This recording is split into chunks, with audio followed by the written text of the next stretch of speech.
వికలాంగుల హక్కుల పోరాట సమితి రాకముందు, వికలాంగుల హక్కుల పోరాట సమితి వచ్చిన తర్వాత వికలాంగుల సమాజం పరిస్థితి.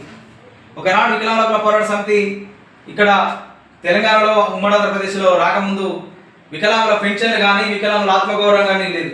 ఈరోజు వికలాంగుల పెన్షన్లు 4,000 రూపాయలు తీసుకుంటున్నాం అంటే అది వికలాంగుల హక్కుల పోరాట సమితి చేసినటువంటి ఉద్యమాన్ని సందర్భంగా తెలియజేస్తున్నా. మరి అదే సందర్భంలో ఇవాళ అన్ని పార్టీలు మమ్మల్ని మోసం చేసుకుంటూనే వస్తున్నాయి. అధికారంలోకి వచ్చిన ఒక మాట, అధికారం రాకముందు ఇంకొక మాట. ఇవాళ ఎన్నికల మేనిఫెస్టోలో ఆసరా పెన్షన్లు వేస్తామని చెప్పేసి మాట ఇచ్చి వృద్ధులు, వితంతువులు, ఒంటరి మహిళల పెన్షన్లు 2,000 నుంచి 4,000 రూపాయలు చేస్తామని చెప్పేసి, వికలాంగుల పెన్షన్ 4,000 నుంచి 6,000 రూపాయలు చేస్తామని చెప్పేసి ఎన్నికల్లో హామీ ఇచ్చి ఇవాళ అధికారంలోకి వచ్చింది. అధికారంలోకి వచ్చి 2.5 సంవత్సరాలు అయిపోయినా కూడా ఇంతవరకు కూడా ఎన్నికల్లో ఇచ్చినటువంటి మాట నిలబెట్టుకోవట్లేదంటే అది వికలాంగుల పట్ల నిర్లక్ష్యం అనే సందర్భంగా నేను తెలియజేస్తున్నా. ఈ సందర్భంగా తెలియజేస్తూ గుర్తు చేస్తున్నా, మరి ఏదైతే ఉమ్మడి ఆంధ్రప్రదేశ్లో, ఏదైతే పక్కకున్న ఆంధ్రప్రదేశ్లో చంద్రబాబు నాయుడు గారు ఏ విధంగా అయితే ఎన్నికల మేనిఫెస్టోలో పెట్టిండో, మేనిఫెస్టో పెట్టిన తర్వాత ఆయన అధికారంలోకి వచ్చిన తర్వాత 3 నెలల నుంచి పెన్షన్, ఆయన అధికారంలో 3 నెలల నుంచి పెన్షన్ అమలు చేస్తే ఆయన ఎప్పుడైతే ప్రమాణ స్వీకారం చేసిండో, ప్రమాణ స్వీకారం చేసిన కాడికి వెళ్ళి వారు కట్టించిన డబ్బులు కూడా 3 నెలల డబ్బులు కట్టించిండు. అంటే పూర్తిగా నడవనటువంటి వికలాంగులకు 15 రూపాయల పెన్షన్ ఇస్తున్నాడు, వికలాంగులకు 6 రూపాయల పెన్షన్ ఇస్తున్నాడు. మరి ఇక్కడ ఎందుకు తెలంగాణ గవర్నమెంట్లో తెలంగాణ ప్రభుత్వం మా పట్ల నిర్లక్ష్యం చేస్తుందని సందర్భంగా తెలియజేస్తున్నాం. ఇవాళ ఇందిరా మిల్లు ఇస్తున్నారు. ఇందిరా మిల్లులో మా జీవనం ఉంది కదా, 2006 చట్టం ప్రకారం 5% రిజర్వేషన్ వికలాంగులకు కల్పించాలని, ఎక్కడ కూడా దాన్ని అమలు చేస్తలేదు.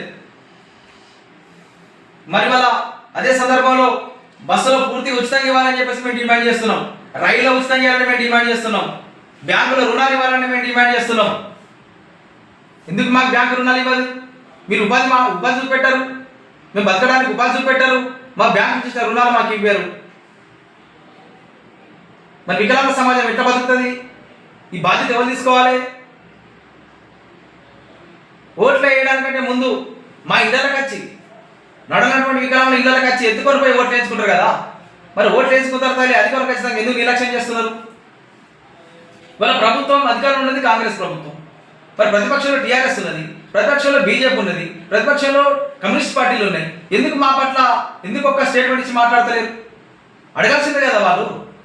మిగతా ఎన్నో సమస్యల మీద ప్రభుత్వాల మీద మాట్లాడతారు కదా, స్టేట్మెంట్ ఇస్తారు కదా. ఇలా వికలాంగ సమాజం కనబడుతుంది పార్టీలో, కానీ సందర్భాన్ని గుర్తు చేస్తున్నా. ఇలా ఒంటరి మహిళలు, ఇలా వృద్ధులు, వితంతువులు, మా వికలాంగులు ఎందుకోసం ఈ మిగతా పార్టీ కూడా మాట్లాడతలేమంటే అన్ని పార్టీలకు మా పట్ల నిర్లక్ష్యం అనే సందర్భాన్ని గుర్తు చేస్తున్నాం. మరి ఇప్పటికైనా ప్రభుత్వం ఏదైతే హామీ ఇచ్చిందో ఎన్నికల మేనిఫెస్టోలో మేము అడగలే కదా, మాకు పింఛన్ పెంచాలని మేము అడగలే, అధికారం కోసం మీరే ఎన్నికల మేనిఫెస్టో పెట్టారు కదా. మరి మేనిఫెస్టో పెట్టి ఇప్పటివరకు అమలు చేస్తున్నారంటే మా పట్ల నిర్లక్ష్యం. ఇప్పటికైనా మీరు ఎప్పుడైతే అధికారంలోకి వచ్చారో అధికారం నుంచి ఇప్పటి వరకు 2.5 సంవత్సరాల నుంచి ప్రతి నెల 4,000 రూపాయల పెన్షన్ మాకు కట్టియాలని చెప్పేసి మేము డిమాండ్ చేస్తున్నాం. అప్పటి నుంచి ఇప్పటి వరకు 6,000 రూపాయల పెన్షన్లు మాకు కట్టియాలని మేము డిమాండ్ చేస్తున్నాం. ఎంత అయితే కదా మాకు ఇవ్వాలని మేము డిమాండ్ చేస్తున్నాం. లేని సందర్భంలో మా పెన్షన్లు మాకు ఈ నెల మాకు జూన్ 2 తారీఖులో అమలు చేస్తామని చెప్పేసి అన్నారు కదా. కొత్త పెన్షన్లు లేవు, ఊళ్ళలో గ్రామీణాల్లో కొత్తగా పెన్షన్లు లేవు. 10 సంవత్సరాల నుంచి వికలాంగుల పెన్షన్ ఇస్తలేరు, ఆసరా పెన్షన్ పెంచుతలేరు, ఆసరా పెన్షన్ అప్లికేషన్ కూడా తీసుకుంటలేరు, తీసుకునే ఆఫీసులో మూలకుంటారు. ఇప్పటికైనా రాష్ట్ర ప్రభుత్వం మేము ఎక్కడో డిమాండ్ చేస్తున్నాం, రిక్వెస్ట్ చేస్తున్నాం, ఏదైతే మా పెన్షన్లు అయితే మీ ప్రధానంగా ఎజెండాగా పెట్టున్నారు కాబట్టి 6,000 రూపాయల పెన్షన్ వెంటనే అమలు చేయకుండా మాత్రం జిల్లా వ్యాప్తంగా, రాష్ట్ర వ్యాప్తంగా అనేక ఆందోళన కార్యక్రమం చేస్తాం. ఏం జరిగినా కూడా పూర్తి బాధ్యత ఈ రాష్ట్ర ప్రభుత్వాన్ని అని చెప్పేసి ఈ సందర్భంగా తెలియజేస్తూ నాకు ఈ అవకాశం కల్పించిన పెద్దలందరికీ పేరు